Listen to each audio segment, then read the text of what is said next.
Abra comigo a sua Bíblia, no livro de Apocalipse, capítulo 21.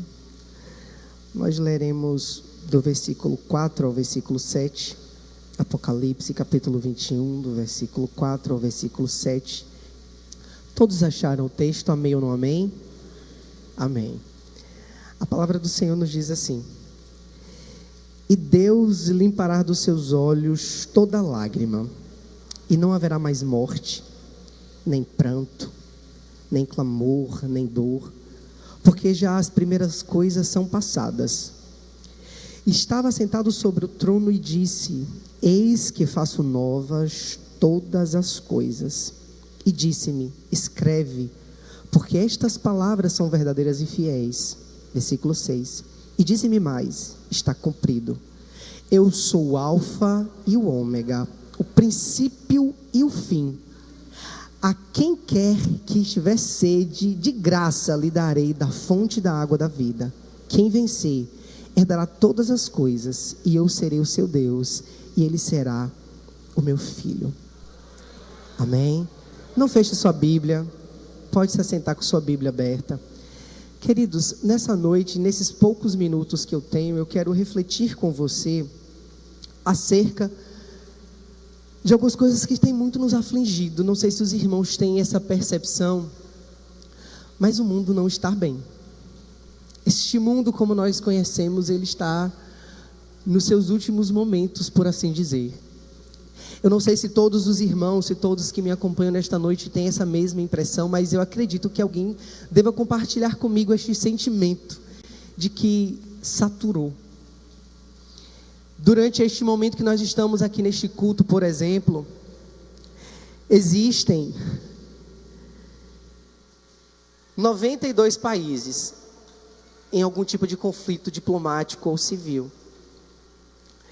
Existe, neste momento, 56 conflitos armados, guerras acontecendo no mundo. E eu digo pelo Oriente Médio, eu digo pela Europa Oriental, pela África Subsaariana, eu digo pelo norte da África, muitos países em conflito. E como se não bastasse, esses não são os nossos únicos problemas. Porque para além das guerras e dos rumores de guerras, nós temos fome, sede, seca, enchente, terremoto, novas doenças, conflitos políticos, crise de identidade, crise ideológica, crise financeira, crises internas. A impressão que eu tenho é que nós estamos vivendo a plena sociedade do cansaço, porque nós estamos cansados, por assim dizer. Mas pensem, reflitam comigo, que todas essas notícias e essas coisas que de alguma forma têm nos atingido não deveriam ser para nós cristãos nenhum tipo de alarde. Não deveria, e acredito que não é, nenhuma novidade. Porque ser afligido neste mundo, ser aflito, ser perseguido e sofrer neste mundo é o que se espera desse mundo. Efésios capítulo 5, versículo 15 a 17 diz: Portanto, vede prudentemente como andais, não como nércios, mas como sábios, remindo o tempo, porque os dias são maus. Por isso não sejais insensatos, mas entendei qual seja a vontade do Senhor. E queridos, a gente não tem apenas esse texto que nos lembra de que os dias eles são ruins. A carta de 1 João, capítulo 5, versículo 19, ele diz: Sabemos que somos de Deus e que o mundo inteiro jaz no maligno. O que esperar, irmãos, desse mundo? O que esperar de uma sociedade que não teme ao Senhor, de um mundo que se distancia do Senhor, que tapa os seus ouvidos para não ouvir a voz do Senhor e fecha os seus olhos para não ver aquilo que o Senhor está fazendo? O que esperar de pessoas ou de uma sociedade que simplesmente relativizou Deus? Porque Deus, para muitos hoje, depende do seu ponto de vista. Deus não é tão Deus assim. O seu Deus pode ser, mas não é o meu Deus. É estranho para alguém aqui esse tipo de discurso? A palavra do Senhor, irmãos, não deixa nada escondido, é tudo revelado. E o Senhor nos disse que seriam tempos trabalhosos. E quanto mais perto do fim nós nos aproximamos, mais difícil fica. Mais complicado fica confessarmos a nossa fé, mais complicado fica de nos deleitarmos no Senhor, mais complicado fica de pregarmos a palavra do Senhor, não apenas porque o mundo lá fora está ruim, mas pasmem, muitas vezes dentro do Evangelho, ou de pessoas que se dizem estar no Evangelho, dificultam a nossa caminhada. Por quê? Paulo, escrevendo a segunda carta aos Timóteos, no capítulo 3, do versículo 1 ao versículo 5, ele diz: sabe, porém, isto, nos últimos dias sobrevirão tempos difíceis, pois os homens serão egoístas, avarentos, jactanciosos, arrogantes, blasfemadores, desobedientes aos pais, ingratos, irreverentes, desafeiçoados, implacáveis, caluniadores, sem domínio de si, cruéis, inimigos do bem, traidores, atrevidos, enfatuados, mais amigos dos prazeres que amigos de Deus, tendo forma de piedade, negando-lhe, entretanto, o poder. Foge também destes, Timóteo. Paulo estava falando aqui não de pessoas do mundo, não de pessoas que não conheciam a Deus. Quando a gente vai fazer uma análise deste texto, a gente percebe que o apóstolo Paulo estava fazendo referência daqueles que dizem professar a mesma fé, mas que estão com o coração inundado de coisas do mundo. Eu não sei se você já chegou a essa conclusão nesses poucos minutos que estou falando, mas o meu sentimento, enquanto estudava a palavra do Senhor para vir trazer alguma reflexão para você, e nos meus devocionais, na minha vida diária, parece que o mundo cresceu tanto, pastor, mas tanto que ele inundou tudo e tomou conta de tudo.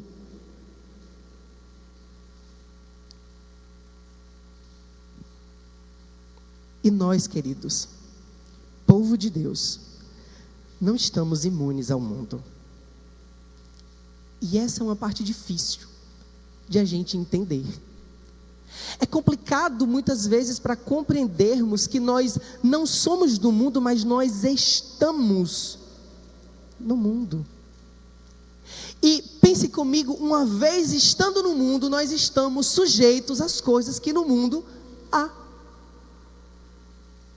Um evangelho triunfalista, um evangelho que não tem renúncia, um evangelho que não tem disputa, que não tem guerra espiritual, um evangelho que não tem dificuldade, não faz sentido.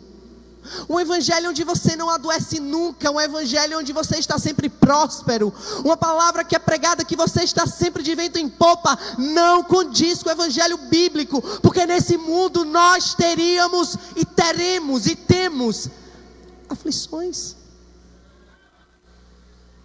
É difícil para nós muitas vezes entender que uma vez estando no mundo, estamos sujeitos às coisas do mundo, sofremos as coisas, as dores que no mundo existem, de alguma maneira.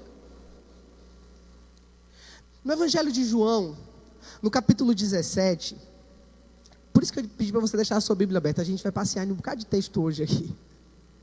Evangelho de João, capítulo 17, do versículo 14 ao 17.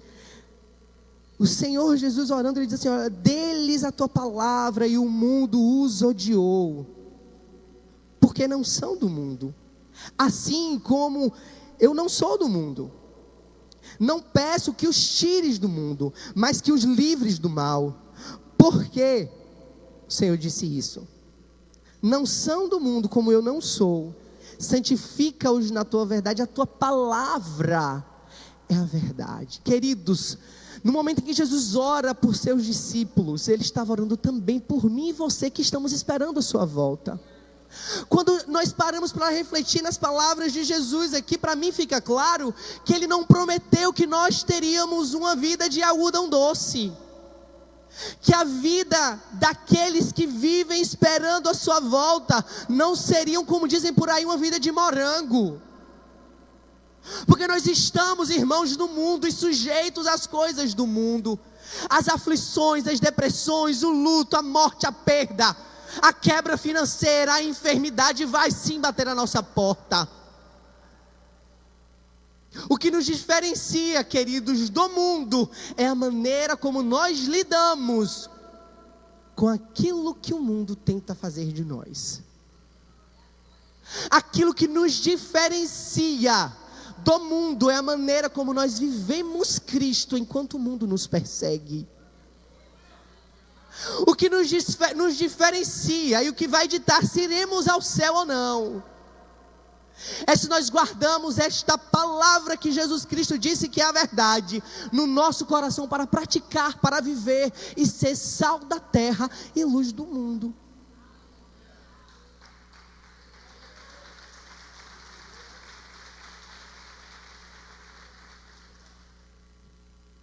Queridos, se nós olharmos atentamente a história de homens e de mulheres na palavra de Deus, homens e mulheres que vieram antes de nós, nós notaremos que todos eles foram alcançados por aflições, por medo, por perdas, por morte.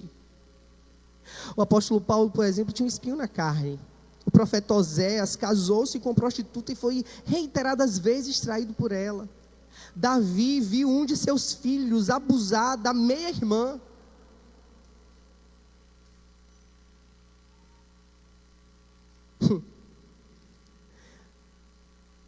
Estevão foi apedrejado, o profeta Elias foi perseguido. Para além desses homens e mulheres da Bíblia, irmãos, existem na história centenas, milhares talvez, de anônimos que eu e você não conhecemos, mas que não são anônimos no céu e nem no inferno, que foram rasgados por leões em Roma, que foram feitos de fogueira por Nero, que foram perseguidos, mortos, odiados, decepados, esfolados ao longo da história por amor a Cristo. Como nós olhamos para esses irmãos, ignoramos a luta que eles tiveram, a vida de aflição que eles tiveram para hoje apenas pregar e viver um evangelho triunfalista. Você que está me ouvindo aqui esta noite, você que saiu da sua casa hoje nessa noite de chuva em Feira de Santana e que talvez esteja me acompanhando pela internet, você não está aqui à toa. O Senhor trouxe você aqui esta noite e eu tenho plena convicção disso. A minha convicção de que você foi trazido pelo Senhor esta noite, porque o Senhor quer falar com você, porque todos os momentos, queridos, em que eu orava por esta noite, em que coloquei diante do Senhor esta palavra que Ele colocou no meu coração, eu falei: Senhor, leva apenas aqueles com quem o Senhor quer falar, porque o Senhor não precisa de volume.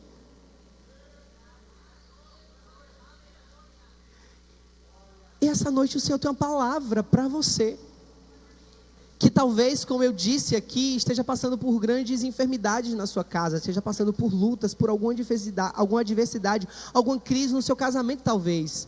Talvez você esteja dizendo assim: pastor, tudo que o Senhor disse aí para mim faz muito sentido, porque a minha vida tem sido uma vida de dificuldades, de aflições, de perseguições por amor a Cristo.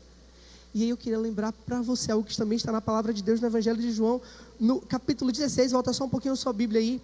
Capítulo 16, versículo 33, que diz: tenho-vos dito isso para que em mim tenhais paz. No mundo tereis o quê? Aflições, mas tende bom ânimo, eu venci o mundo.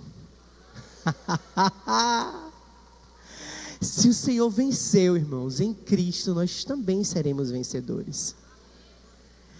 Irmãos, recente saiu uma pesquisa que traz para nós algo que eu quero refletir com você essa noite.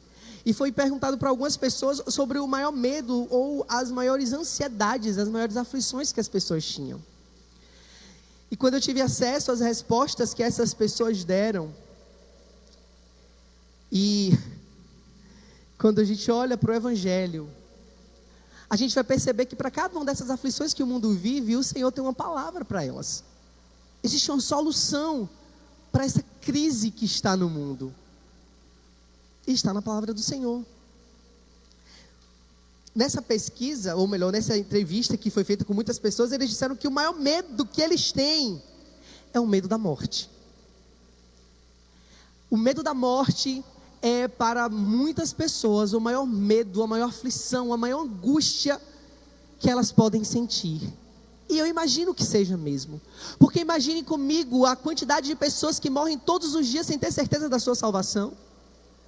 Imagina a quantidade de pessoas que estão tão perdidas nessas novas filosofias, que não conseguem crer em nada, ou quando não creem em tudo, e não conseguem distinguir o certo do errado, a mão direita da mão esquerda. As centenas de milhares de pessoas que acreditam no Evangelho, mas acreditam em dezenas de outras religiões, porque para elas tudo leva ao céu. E eu fico pensando na angústia que existe no coração dessas pessoas, porque no fundo, lá no fundo, a gente sabe que crer em tudo e não crer em nada é praticamente a mesma, porque você não tem no que se agarrar, não existe uma convicção, não existe uma certeza que sobressaia no meio das muitas questões que talvez você tenha na sua alma. Talvez você que esteja aqui nesta noite me vendo, me ouvindo, me acompanhando pela internet, talvez no seu coração você diga assim: pastor, esse é o meu medo também, porque talvez você não tenha certeza da sua salvação. Talvez você tenha saído da sua casa nesta noite fria, para nós feirenses, e tenha vindo a este lugar. Mas se eu te perguntar, olhando nos teus olhos, se você tem convicção da sua salvação, talvez a resposta seja: eu não sei. E aí eu consigo imaginar por que você tem medo da morte.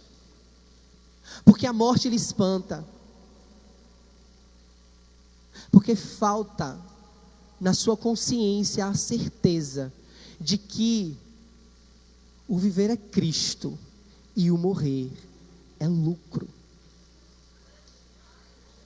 Queridos, nós como cristãos precisamos revivificar essa certeza no nosso coração, que se vivemos, vivemos para Cristo, e que se morremos, morremos para Ele também. O mundo pode se desesperar diante da morte, mas nós não precisamos nos desesperar diante da morte, porque a morte é a porta que nós passaremos para olhar nos olhos daquele que primeiro nos amou. A morte é a porta que nós temos que passar para estar diante do Cristo que morreu e que antes ressuscitou, para garantir a mim e a você a vida eterna. Se nessa noite, querido, você tem medo de morrer, se nessa noite você tem medo de onde irá a sua alma após a sua morte, eu tenho uma boa notícia para você: a sua alma não precisa estar perdida, porque Jesus morreu para que ela tivesse salvação. Irmãos, e como me angustia não a morte em si, mas saber dos milhares que estão morrendo sem vida, partem para a eternidade, como se nunca tivessem vivido, e pior, depois da eternidade, para a perdição eterna. Que triste coisa é, irmãos, para muitos estar no leito de morte, saber que está nos últimos dias e não ter esperança de encontrar Cristo do outro lado. Meu Deus, se hoje pedirem a tua alma, querido, se você sair daqui dessa igreja essa noite, se essa transmissão na internet terminar e você morrer essa noite, para onde vai a sua alma? Para onde você vai passar a eternidade? Romanos capítulo 6, versículo 23 diz: pois o salário do pecado é a morte, mas o dom gratuito de Deus é a vida eterna em Cristo Jesus, o nosso Senhor. Irmãos, a gente precisa entender que Deus é a fonte de toda a vida, e que o distanciamento de Deus é que gera o pecado em si, a morte. Por isso que o salário do pecado, irmãos, é a morte. Porque a morte nos separa da vida. Se Deus é quem gera a vida, e nós nos afastamos da vida, o que teremos por recompensa? A morte. Mas, queridos, para aqueles que creem no Cristo, para aqueles que aceitaram o sacrifício que tão amorosamente Jesus nos oferece na cruz. 1 Coríntios no capítulo 15, o versículo 26, diz assim: o último inimigo a ser destruído é a morte. No versículo 55 ao versículo 57, diz assim: olha, onde está a morte, a tua vitória? Onde está, ó morte, o teu aguilhão? O aguilhão da morte é o pecado, e a força do pecado é a lei. Mas a graça de Deus, que nos dá a vitória por meio de Cristo Jesus. Para aqueles que entregaram a sua vida a Cristo, a morte já não existe. Para aqueles que em Cristo encontraram a nova vida, o medo da morte já não é real, porque a morte é o inimigo que será vencido, e o Senhor nos garante a vida eterna. Aleluia.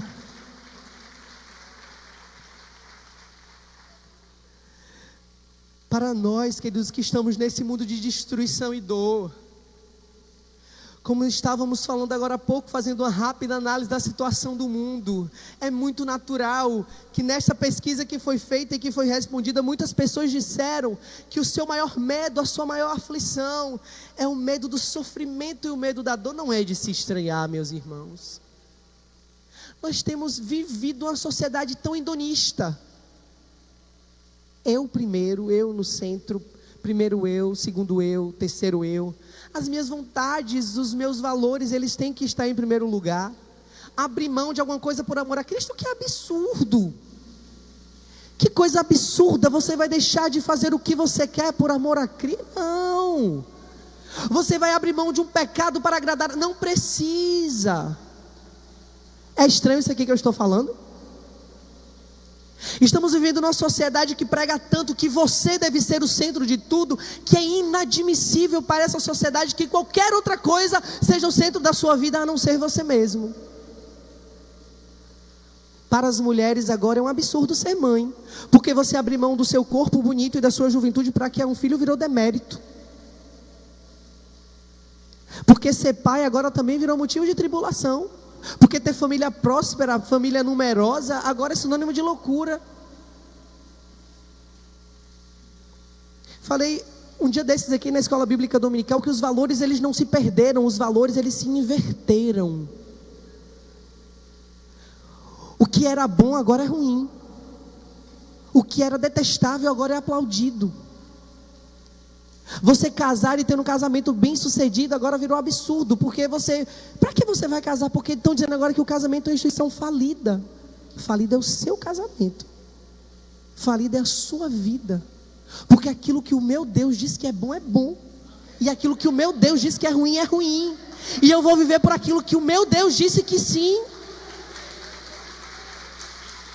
Vocês que estão me ouvindo aqui esta noite, eu quero não impor isso a você, mas eu quero sugerir, queridos, que você se imponha diante dessa pregação hedonista que a sociedade tem imposto a nós. Porque se você é águia, você tem que voar com as águias. Não. O meu Cristo ensinou um evangelho de humildade, onde eu preciso ir no passo do menor, onde eu preciso comer na mesa daquele que tem pouco, e com a mesma humildade me assentar na mesa do que tem muito. Eu preciso tratar com dignidade aquele que não tem nada para me oferecer, e com a mesma humildade tratar aquele que tem tudo para me dar, porque eu não posso diferenciar as pessoas pelo que elas têm, mas pelo que elas são, e elas são alguém em Cristo, porque Cristo morreu por elas. Faz sentido o que eu estou falando para alguém aqui? Amém ou não amém? Irmãos, nesta sociedade vaidosa, onde você tem que afirmar o tempo todo o que o outro quer que você afirme, porque as pessoas estão tendo essa necessidade de serem afirmadas constantemente, para elas o sofrimento e a dor é algo inadmissível. Qualquer sofrimento, qualquer tormento, qualquer dor de cabeça, qualquer igreja que faça barulho perto da minha casa, eu não quero, eu vou entrar na justiça, eu vou processar, eu vou fazer isso, eu vou fazer aquilo. Um colega de trabalho que de repente não gosta da gente e por algum motivo nos ofende, a gente tem uma necessidade de revidar. Irmão, onde é que ficou a parte do evangelho de a gente calar e orar? Onde foi que a gente esqueceu a humildade? Onde foi que nós esquecemos a mansidão, a temperança, o domínio próprio? Que tudo que acontece a gente tem que botar a boca no trombone e revidar os quatro ventos. Meu Deus.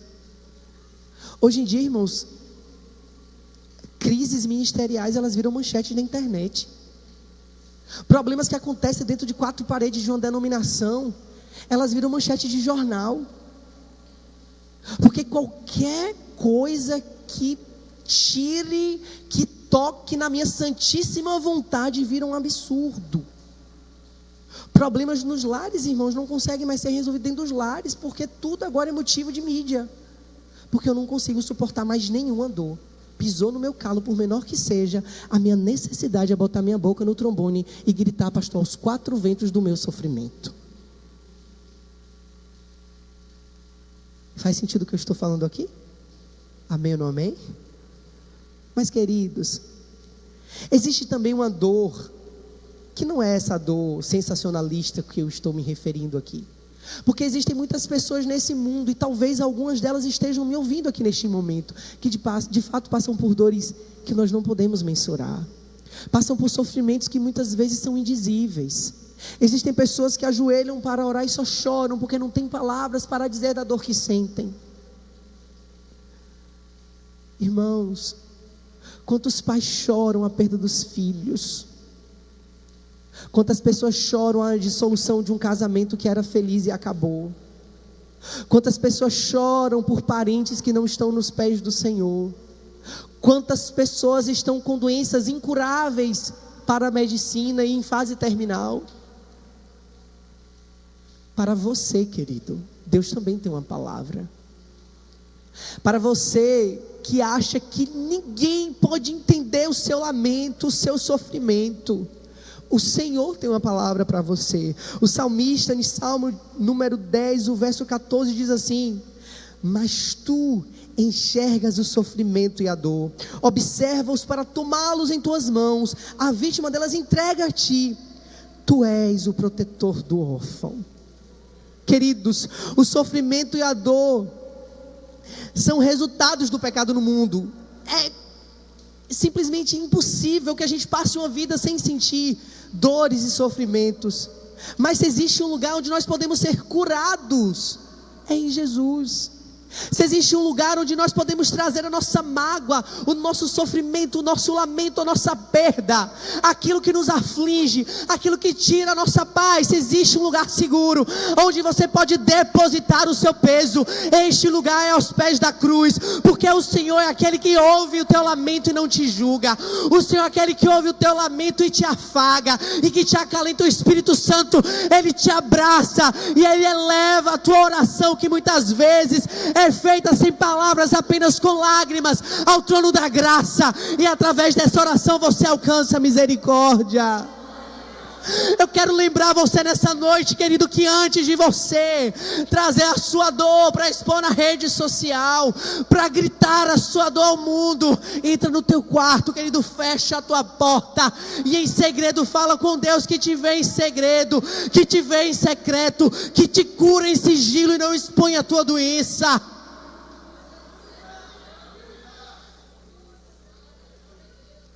O Senhor quer curar pessoas aqui essa noite. Irmãos, eu sinto a presença de Deus muito forte nesse lugar. Jeová Rafa, o Deus que cura, Ele está neste lugar. Se de repente você entrou aqui essa noite como a mulher do fluxo de sangue, que há muito tempo você sofre com enfermidade e ninguém te cura, e você já bateu em muitas portas e não há recursos para você, eu quero dizer para você nessa noite, o Deus que cura está aqui. Querido, fecha os teus olhos um instante. Aleluia, Pai querido e eterno, o Senhor não precisa de muito não, Senhor. Um coração quebrantado, um coração na tua presença, uma oração honesta. Pai, existem filhos e filhas do Senhor aqui essa noite, enfermos, doentes, acometidos por enfermidade, Senhor. Libera para eles agora uma palavra, Senhor. Jesus, passeia entre nós e toca-nos com o teu toque. Senhor, toca-nos com a tua cura. Restaura a saúde neste lugar essa noite, Senhor. Pessoas que entraram aqui enfermas essa noite sejam curadas na autoridade do nome de Jesus. Sejam tocadas pela mão do Senhor Todo-Poderoso. Aquele que cura o corpo, cura a alma e restaura o espírito. Seja tocado por Ele agora em nome de Jesus. Louve ao Senhor, porque você está sendo curado nesta hora.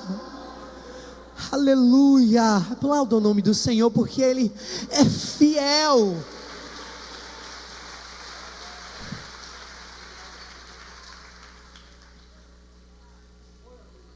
Aleluia. Irmãos, se por algum motivo você acha que o seu problema, ou que essa sua enfermidade, a enfermidade sua não, que te acomete, é difícil demais de ser curada, você diz assim: olha, não tem jeito. Isaías capítulo 53, o verso 4 e o verso 5. Diz: certamente Ele tomou sobre si as nossas enfermidades, e sobre si levou as nossas doenças. Contudo, nós considerávamos castigado por Deus e por Deus afligido. Mas Ele foi transpassado por causa das nossas transgressões, foi esmagado por causa das nossas iniquidades. O castigo que nos traz a paz estava sobre Ele, e pelas suas feridas nós fomos sarados. Querido, seja qual for a enfermidade que acomete a sua vida, o Senhor levou sobre si as suas enfermidades. O castigo para você ter paz, Ele tomou sobre Ele, e por causa das suas feridas nós podemos tomar posse dessa cura na nossa vida. Se ainda você tem medo do sofrimento e da dor, se você ainda, talvez, depois dos textos que eu li aqui, no seu coração ainda tem algum resquício de medo do sofrimento, você fica apreensivo com medo de sofrer. Romanos capítulo 8, 18 diz: considero que os nossos sofrimentos atuais não podem ser comparados com a glória que há de ser revelada. O sofrimento, a doença, a morte ou qualquer outra coisa que nós possamos ser acometidos nessa vida, irmão, não se comparam com a glória que há de ser revelada quando nós adentrarmos os portões celestiais. Nós iremos olhar, irmãos, para aquela grandeza e vamos dizer: tudo que passamos na terra foi muito pouco. Todo sofrimento, toda dor foi um pouquinho de nada. Porque essa dor momentânea, esse sofrimento momentâneo não pode ser comparado com a glória que nós veremos quando adentrarmos os portões celestiais. Aleluia! Olha o teu nome, Senhor. Já estou caminhando para o fim, mas eu preciso dizer para você ainda que para muitas pessoas no presente século, o maior medo que elas têm não é do sofrimento ou da morte. Não, para elas o maior medo, aquilo que mais os deixa apreensivos e angustiados, é o medo da solidão, é o medo de ser abandonado, de ser esquecido. Não é estranho, irmãos, nós vemos tantas pessoas hoje em dia depressivas, dislexas, bipolares. A lista, irmãos, de doenças psicossomáticas é muito grande. E não estou invalidando de nenhuma maneira a enfermidade que acometem essas pessoas. Não, eu não estou. O que eu estou dizendo apenas é que para muitas pessoas o medo do abandono, o medo da solidão é angustiante.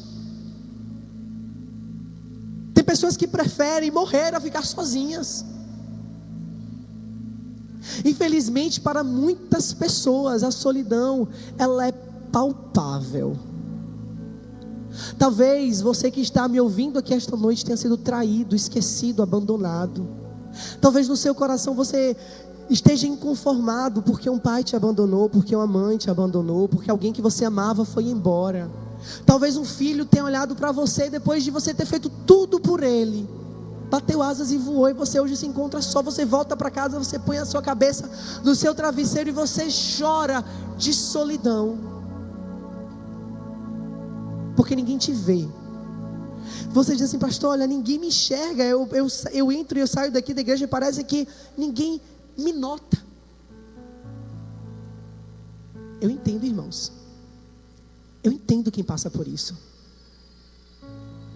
Eu entendo que deva ser, irmãos, uma dor dilacerante, você se sentir invisível, porque talvez alguém passe para você e não dê valor, e talvez mesmo cercado por muitas pessoas, você se sente só. Então você tem o pior tipo de solidão que pode existir, que é aquela solidão que é rodada de pessoas, mas ninguém vê tua dor, ninguém percebe que você está se afogando em solidão, ninguém percebe o grito silencioso que você dá todas as vezes, e ninguém percebe o choro abafado,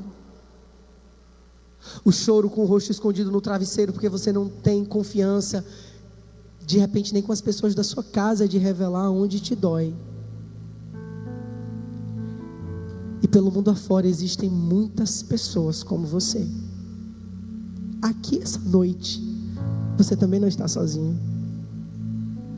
Mas existe alguém que, assim como você, foi traído, foi esquecido, foi humilhado, foi preso numa cruz sozinho, para você não se sentir sozinho hoje. Existe alguém que, como ovelha muda, que foi levada ao abatedouro, não emitiu uma única palavra, subiu numa cruz e de braços abertos morreu, por amar você, para quando você deitar a sua cabeça no seu travesseiro, você não achar que você é sozinho no mundo, porque você tem a Ele, se você quiser. Nessa noite o Senhor Jesus, Ele oferece a você uma vida de amizade com Ele, de intimidade com Ele, de profundidade com Ele. Você consegue abrir a porta do seu coração e deixar Jesus entrar na sua vida hoje? Você que se sente só, abandonado, triste, ferido,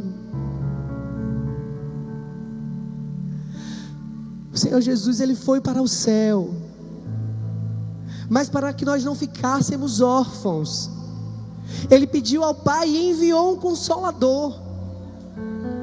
No Evangelho de João, no capítulo 14, no versículo 16 ao versículo 18, o Senhor diz assim: olha, eu pedirei ao Pai e Ele dará a vocês outro Consolador para estar com vocês para sempre, o Espírito da verdade. O mundo não pode recebê-lo, porque não vê nem o conhece, mas vocês o conhecem, pois Ele vive com vocês e estará em vocês. Não os deixarei órfãos, voltarei para vocês. Jesus aqui, Ele promete e enviou o Espírito Santo. E querido, se você tem o Espírito Santo, me perdoe, você não precisa de mais ninguém, quase.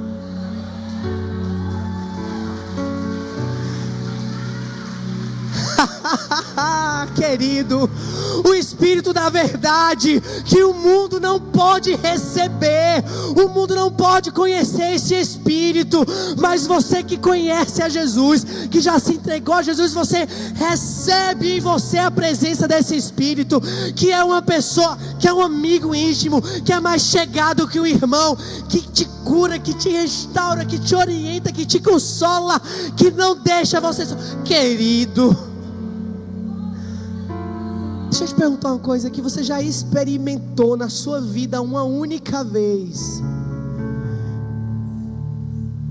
dobrar os teus joelhos do lado da tua cama, não dizer nada não, fala: Espírito Santo, O Senhor está aqui comigo. Espírito Santo, o Senhor pode orar por mim? Alguém que tem essa experiência? Alguém que tem a experiência de sentir o abraço do Espírito Santo vir como um manto sobre você, e o vazio que te assola, a perturbação, a solidão, a multidão de pensamentos que tenta, que rouba a tua paz, elas simplesmente desaparecerem.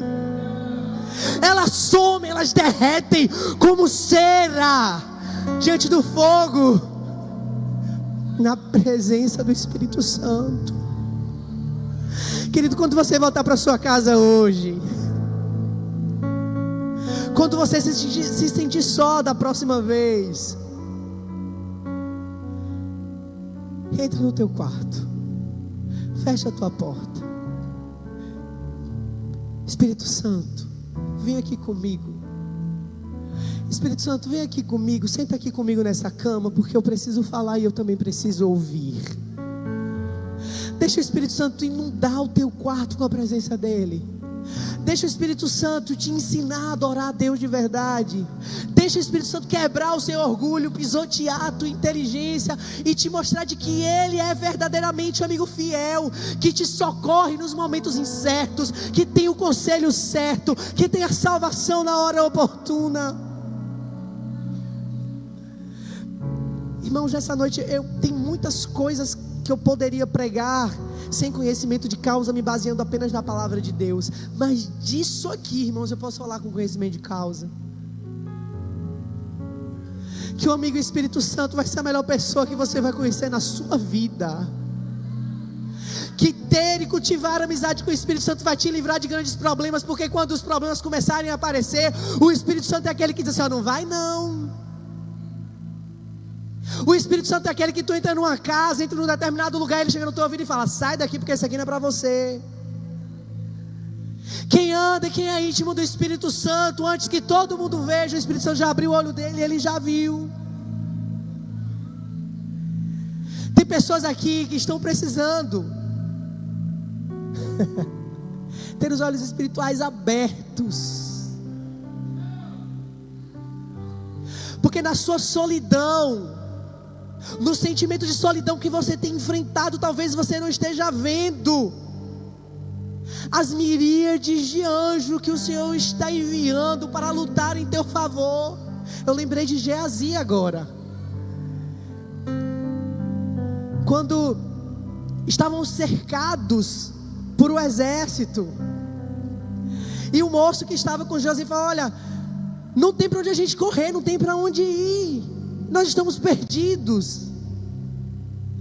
Geazi lançou uma palavra para que os olhos daquele moço fossem abertos, e ele viu cavalos e cavaleiros em volta de Eliseu, carros e cavalos de fogo que estavam ali para socorrê-los por determinação do Deus Todo-Poderoso. Talvez na tua aflição os teus olhos espirituais estejam fechados e você não consegue ver o movimento no mundo espiritual para socorrer a tua alma. Pede para o Espírito Santo abrir os teus olhos. Espírito Santo, abra os meus olhos para que eu possa ver aquilo que o Senhor está fazendo. Abra os meus olhos para que eu consiga ver aquilo que o Senhor está fazendo em mim e através de mim. Espírito Santo, enche pessoas aqui essa noite. Espírito Santo, paira aí sobre nós esta noite. Pousa entre nós essa noite, Espírito Santo. Eu sei que o Senhor está aqui. Flua entre nós, Espírito Santo. Tens liberdade para estar entre nós esta noite, Espírito Santo. Eu vou encerrar. Eu só preciso falar de uma última coisa com você.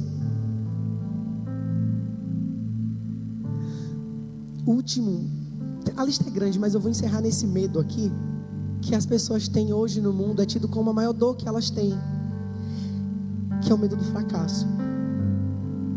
Elas têm medo de fracassar, de não serem boas o suficiente. Elas têm medo de começarem uma empreitada e não conseguirem terminar, seja na empresa, seja nos estudos. Mas tem um tipo de empreitada que eu preciso falar aqui nesta noite, porque talvez alguém esteja com esse receio de começar uma empreitada e não terminar, que é a empreitada da fé. Eu já tive a oportunidade de evangelizar algumas pessoas, pastor Jones, e elas dizerem assim: olha, eu não estou pronto para ser crente, eu não tenho condição de ir para a lei de crente agora, porque eu não estou pronto. E se eu entrar para a lei de crente e eu fracassar, as pessoas vão falar de mim. Alguém já ouviu isso aqui? Já? Eu pensei que foi só comigo. Elas têm medo de se lançarem a Cristo por medo do que as pessoas vão pensar, vão falar, vão julgar. O medo de fracassar nessa caminhada faz com que muitas pessoas tenham receio de se chegar a Cristo. E olha, irmãos, que agora eu preciso dizer que eu não estou me referindo apenas às pessoas que ainda não conhecem ao Senhor. Talvez você que já aceitou a Jesus como seu único e suficiente Salvador,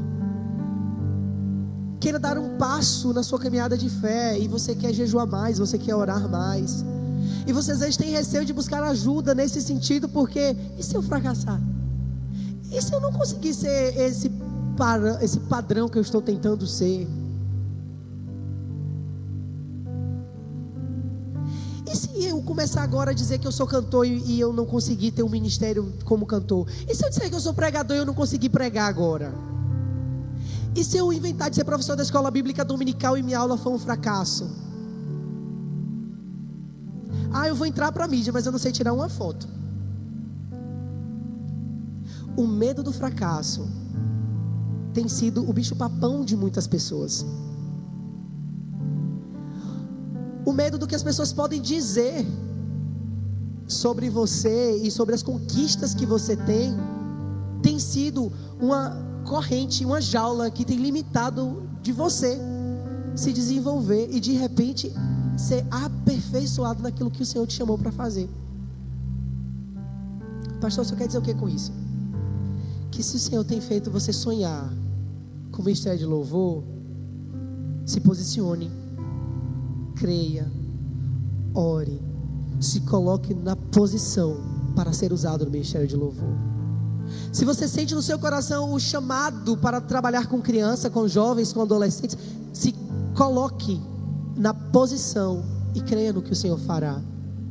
Se o seu desejo, querido, é de se aprofundar nos dons espirituais, ora, jejua, busca isso do Senhor. Se o teu desejo é pregar, ser um pregador itinerante, se lance naquilo que o Senhor te chamou para fazer, sem medo do fracasso, porque essa obra não é tua.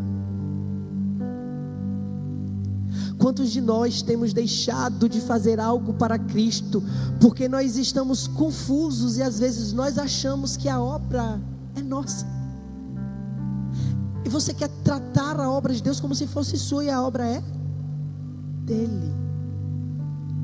Quem garante o sucesso na missão não é você, porque você não tem poder para fazer. Eu lembrei de uma coisa: Gideão, quando no livro de Juízes, capítulo 6, acho que a partir do versículo 15, o Senhor chega a Gideão e fala que ele vai ser usado para a reestruturação de Israel. Ele fala assim: olha, eu sou o menor, eu sou o pequeno, eu sou o mais insignificante, eu vou fracassar. É mais ou menos isso que Gideão diz: o fracasso comigo já é certo. E o Senhor diz para ele: não, você está achando que você vai fazer com a força do seu braço? Se você fosse fazer com a força do seu braço, de fato, você fracassaria.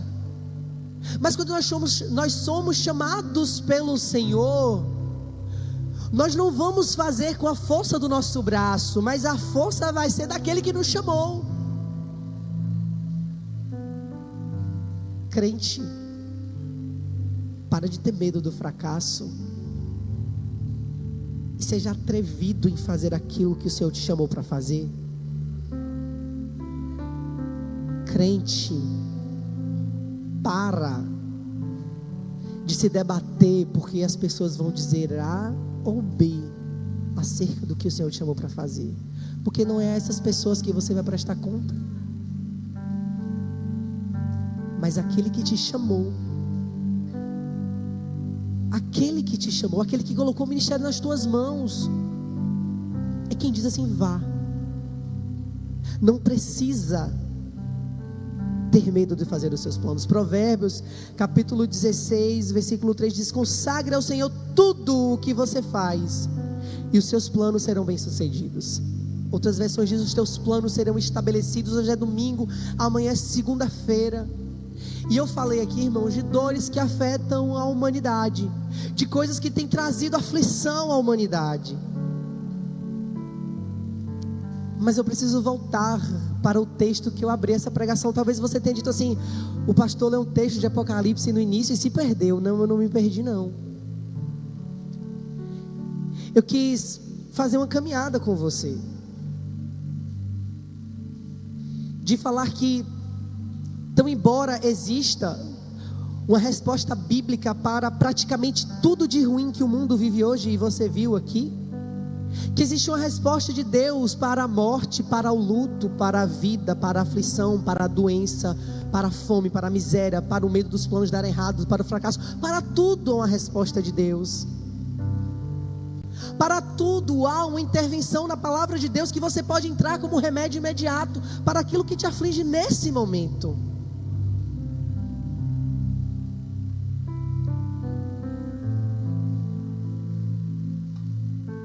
Mas existe uma dor no coração de todo mundo que está aqui, que nunca vai ser saciada na terra. E na tentativa de saciar essa dor, de matar essa sede, de suprir essa necessidade que muitos têm hoje, nós estamos falando das riquezas apenas aqui. Nós estamos falando da vida apenas aqui. Nós estamos falando da solução dos problemas apenas aqui. Nós tratamos o enriquecimento como se toda a riqueza que nós precisássemos fosse para gastar nessa vida. Mas eu queria lembrar você nessa noite, querido, que para tudo de bom que Deus pode fazer por cada um de nós aqui nesta terra, não podem se comparar com a glória que há de ser revelada nos céus. Como eu li em Apocalipse no capítulo 21, esta noite, no início desta mensagem, e quero voltar para esse mesmo texto para encerrar, é que não importa a vida bem sucedida que você tenha aqui, não importa quantas bênçãos você vai receber do Senhor aqui nesta terra, de quantas doenças você vai ser curado, de quantos livramentos você vai receber, não importa nesta terra quantas pessoas vão estar próximas a você, você vai ser próspero e feliz, não importa, porque você pode ser a pessoa mais amada da face da terra. Existe uma necessidade no nosso coração que é celestial e que essa terra nunca vai suprir. E eu queria lembrar a você nessa noite que, tão embora o Senhor nos satisfaça nessa vida, não pode ser comparado com a glória, com a graça, com a beleza, com o poder, com a unção, que será quando nós estivermos diante de Jesus, diante do trono de Deus. Eu queria lembrar você nessa semana que se inicia, que a sua semana pode ser uma bênção, mas por melhor que seja a sua semana, ela não consegue suprir a nossa sede de céu. Que você pode fazer excelentes negócios essa semana, o dinheiro que você vai receber de comissão não sacia a nossa sede de céu. Você que está no leito de um hospital com uma doença terminal, o Senhor tem poder para curar você, mas mesmo que Ele cure você, não vai curar a nossa enfermidade, que é a saudade do céu. Querido, essa noite eu quero te lembrar que nada nesse mundo pode preencher o vazio da nossa alma na totalidade como o céu pode preencher. Eu queria lembrar você nessa noite de sentir saudade do céu, do tempo que você dobrava o seu joelho para orar e você dizia: Jesus, volta. A propósito, qual foi a última vez que você disse: volta, Senhor? Volta, Jesus. Qual foi a última vez que você deixou que o pensamento do céu invadisse a sua mente? Qual foi a última vez que você se permitiu ser inundado pela paz que antecede o céu? Quer sentir aí agora? Deixa sua mente para o céu agora, irmão. Fecha os teus olhos e começa a pensar na beleza que será estar no lugar onde nem sombra existe, porque a presença do Altíssimo é tão grande que a luz vai passar por todos os corpos celestiais, não vai nem ter sombra. As aflições que você passou aqui, o luto, a pessoa que você perdeu, o fracasso que você teve, quando você chegar no céu não vão valer de nada. A dor que você sente agora, o medo que te assola, no céu não vai fazer sentido. Sente saudade do céu aí? Será que você pode dizer: Maranata, ora vem, Senhor Jesus? Volta, Jesus, para nos buscar, porque não importa quão belo esse mundo, que já não é tão belo assim, possa ser, pode ser comparada aos teus olhos, Senhor. O mundo já vai de mal a pior, irmão. Essa terra não tem mais para onde ir, não existe mais salvação para isso aqui. A esperança que nós temos é a esperança da glória. A esperança que nós temos não é de uma transformação neste presente século, de ideologias serem transformadas, de melhoria na economia. Nós não teremos melhoria no sentido de que as coisas vão simplesmente melhorar e nós vamos ter uma vida feliz nessa terra. Não, não vai acontecer. Eu sei que nós, ultimamente, como igreja, temos parado de falar do céu, mas o céu, ele é real e ele está próximo. Nós precisamos deixar que o pensamento do céu nos invada, e tudo que nós temos para fazer nesses últimos momentos na terra seja para conquistar o céu. Os últimos instantes que nós temos aqui sejam usados para garantir o nosso lugar no céu. O remédio para a morte, queridos, é a vida eterna. O fim da dor, do sofrimento está na glória, pois lá não haverá choro, não haverá lamento. O medo da solidão no céu não existe, pois lá nunca estaremos sozinhos. Nós seremos para sempre envolvidos na família e no corpo de Cristo. Jamais seremos esquecidos ou abandonados no céu. No céu não existirá fracasso, pois somente aqueles que venceram em Cristo estarão no céu. Toda dor, todo sofrimento é por enquanto. Todo desespero é por enquanto. O rei está voltando. Ele vem. O céu é a cura que nós precisamos e desejamos. As lágrimas dos nossos olhos, elas serão enxutas pelo próprio Deus, e Ele enxugará dos seus olhos toda a lágrima. A morte vai estar vencida, e nós podemos dizer: ó morte, onde está a tua vitória? Não existirá morte.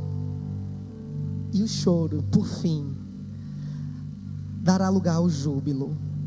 E eu quero terminar esta reflexão com você dizendo apenas: Maranata. Maranata. Maranata.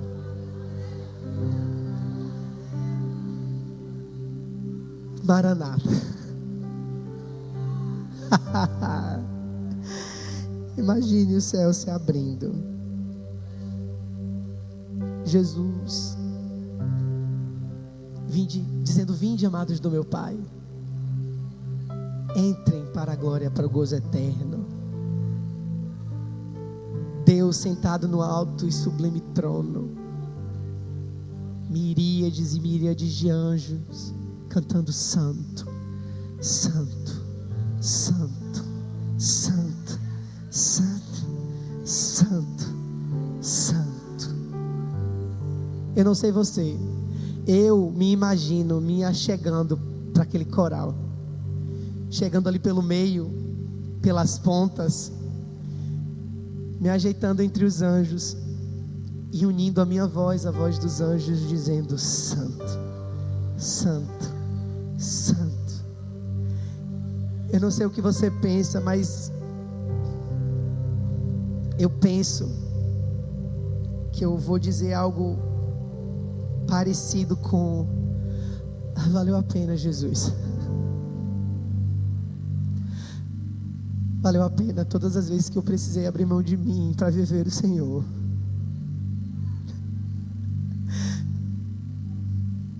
Valeu a pena ter sido vergonha por causa do teu evangelho. Valeu a pena ter aberto mão do ganho injusto, do dinheiro sujo. Valeu a pena eu ter me calado quando muitas vezes eu poderia ter dito, para não envergonhar o teu nome. Valeu a pena. Essa vai ser a minha canção. Porque, para ser muito sincero com todos os irmãos, o meu desejo é que esta noite Jesus volte. O meu desejo é que esta madrugada, antes do dia raiar, eu ouça na minha cama o barulho das trombetas, e que amanhã a única manchete que vai existir é que um povo sumiu. Eu quero que as pessoas do meu trabalho liguem desesperadas, perguntando por que eu não cheguei lá amanhã. O desejo do meu coração, irmãos, é que o Senhor volte e enfim eu veja a face daquele que me amou. E vai ter valido a pena todo o sofrimento, enfim, porque eu estarei na glória. E eu quero encontrar você lá. Eu quero olhar nos seus olhos e reconhecer você. E se você que está aqui nessa noite ainda não tem certeza, ainda não tem essa convicção da sua salvação, eu quero te lembrar de duas coisas. A primeira é que o mundo anda trôpego das pernas. Isso aqui não tem mais nada para te oferecer. Se você está iludido com algum prazer momentâneo, eu quero te lembrar que nenhum prazer momentâneo que você sinta agora ou daqui a pouco poderá ser comparada com a glória que há de ser revelada. E a segunda coisa que eu quero te lembrar é que o convite está sendo feito para você agora. E é um convite não apenas para ser crente, não. É um convite para deixar Jesus ser o Senhor e Salvador da sua vida, para Ele preencher o seu coração, para Ele te ensinar uma maneira de viver para Deus. É isso que Jesus quer fazer por você. Se nesta noite tem alguém aqui que no seu coração sente o desejo, sente uma chama ardente de vontade de entregar a sua vida a Jesus, Ele chama você agora. Ele convida você neste momento para fazer uma aliança com Ele. Se você tem esse desejo no seu coração, eu quero fazer um convite a você. Eu quero orar por você. Você pode vir aqui para eu orar com você.